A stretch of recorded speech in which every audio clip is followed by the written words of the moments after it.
Hello, welcome to my kitchen, and because we've just launched an amazing collaboration with Mighty Brew Kombucha, I thought it'd be quite fun to talk a little bit about kombucha and why I drink it and what I use it for, and maybe to show you a few non-alcoholic as well as maybe an alcoholic version as well. So kombucha is made with a SCOBY, and that stands for Symbiotic Culture of Bacteria and Yeasts, SCOBY. And a SCOBY looks a bit like this. This is one that's on the go. I always have a SCOBY or two just brewing, and basically you get your original SCOBY, which looks a little bit like a flat pancake, and you can buy them online. You can get them in the Good Gut box that we've put together at Earle Wellbeing, and what you do is you feed it. It's a bit like an old-fashioned ginger beer plant. You feed it with tea, usually black tea and sugar, and you leave it for a few weeks, and what happens is over the time the beneficial bacteria digest all the sugars, and that makes it grow, and then it has another baby SCOBY underneath it, and then you split it out, and then you end up with loads more SCOBYs. You have a whole kind of SCOBY factory going on, and you can share them and pass them on. And there's other videos here actually on YouTube that you can watch if you want to know all about making your own kombucha. But that's the kind of the starting point for these drinks, is your basic kombucha. And people often think when they're making kombucha, oh my goodness, it's got so much sugar in it. But actually what happens over the few weeks is the way the SCOBY grows is it digests all the sugars. So it's using that sugar as a natural food to create beneficial bacteria, which is really good for our gut.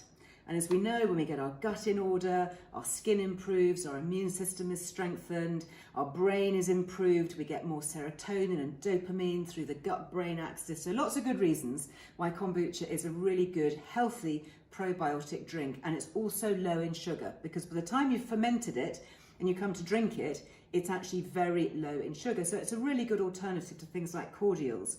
Now in the summer, I got together last summer actually with Mighty Brew, who make amazing kombuchas using genuine SCOBYs. And I've been to see them in Winchester, and they have huge vats with big SCOBYs growing in them. And in fact, if you look at the current issue of Earle Wellbeing magazine, you'll see behind the scenes pictures when we went to visit them. So last year we got together and we created the Blush Rose Kombucha.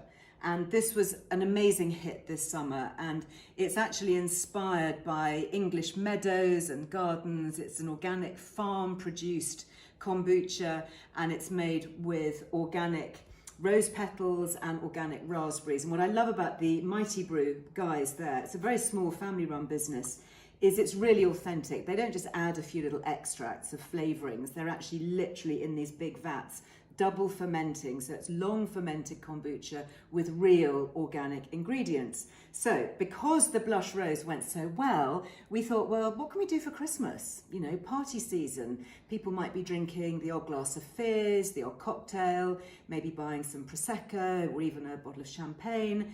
But what about if you don't want to have something alcoholic, if you want a non-alcoholic alternative or something that's just really gut friendly? So you can give it to drivers, you can serve it to teenagers, for non-drinkers, or just if you want to cut down on the amount of alcohol you're drinking. So we developed this, and it's Elderflower Sec. So this again is the original amazing kombucha that they make with sencha tea. And we've brewed this with organic elderflowers, and the result is amazingly delicious. I'm just going to pour a glass here so you can see. I like serving it cold in a champagne flute. You've got all the bubbles, and literally it's in a dimpled heavyweight champagne bottle that comes with the proper champagne stopper and the foiling on the top.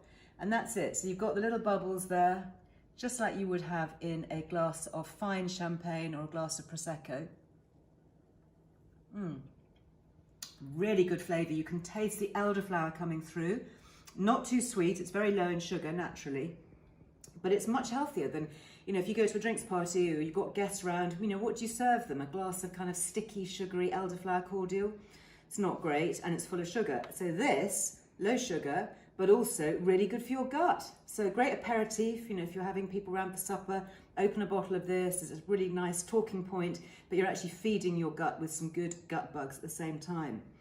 So Mighty Brew do lots of different versions. So for example, you've got this one, which is their high end, obviously premium.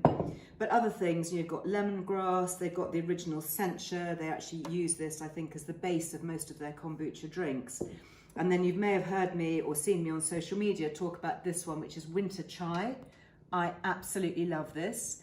This is my kind of day-to-day go-to. It's got lots of warming, spicy notes. It's quite cinnamony, and I'm not sure what the other herbs are in there, but it's really good. I'm sure it's got a bit of ginger. Yeah, it's got ginger in here.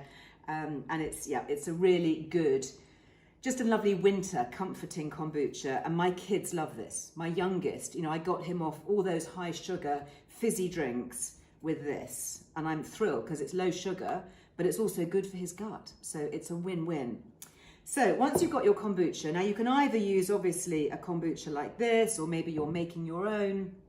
And it's nice to make kombucha cocktails, and you can do a cocktail that is either alcoholic or non-alcoholic.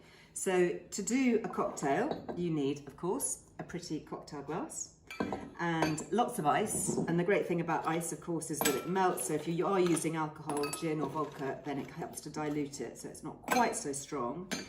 Then if I was going to use something like the Mighty Brew to make a non-alcoholic one, I'd pour that over ice in a cocktail glass and maybe add a little sprig of fresh mint for some extra flavouring.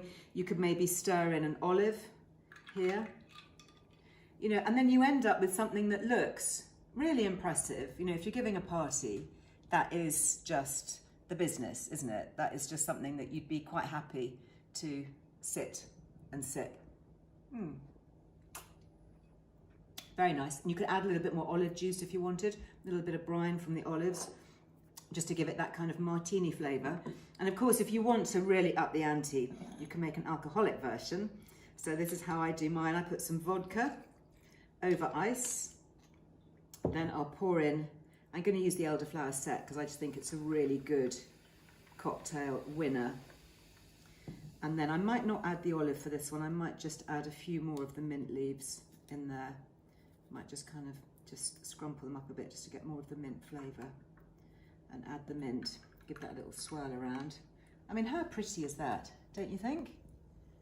Something festive and pretty healthy, because the vodka tends to be a relatively clean alcohol in that it hasn't got lots of dark tannins and sugars and colourings like other kind of liqueur drinks. Oh, that is very good. Anyway, a drink to your health. I hope you enjoy. Leave me a comment below. Let me know.